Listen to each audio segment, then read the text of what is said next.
এবার বন্দি বিনিময় চুক্তির আওতায় শেখ হাসিনাকে দেশে ফিরিয়ে আনতে প্রয়োজনীয় কাগজপত্র দিল্লিকে পাঠিয়েছে ঢাকা। বৃহস্পতিবার 13 ফেব্রুয়ারি বিকেলে এক ব্রিফিংয়ে পররাষ্ট্র মন্ত্রণালয়ের মুখপাত্র মোহাম্মদ রফিকুল আলম এ তথ্য নিশ্চিত করেছেন।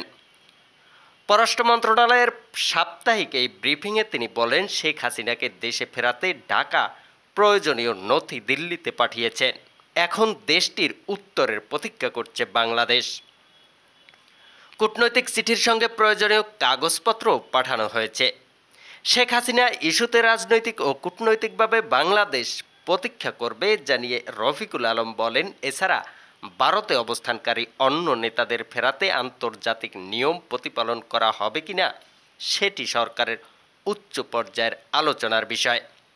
তবে এ বিষয়ে ভারত এখনও কোনো উত্তর দেননি বলে জানান এই মুখপাত্র।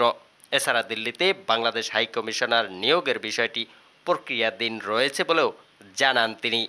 এদিকে জুলাই আগস্ট গণঅভ্যুত্থান নিয়ে প্রতিবেদন প্রকাশের জন্য জাতিসংঘের মানবাধিকার হাই কমিশনকে পররাষ্ট্র মন্ত্রণালয়ের পক্ষ থেকে ধন্যবাদ জানান তিনি। রফিকুল আলম বলেন, প্রতিবেদনটি যে কোনো মানুষের বিবেককে নাড়া দেবে। প্রতিবেশী ভারতও বিষয়টি আমলে নিয়ে বাংলাদেশকে সহায়তা করবে বলে আশা প্রকাশ করেন তিনি।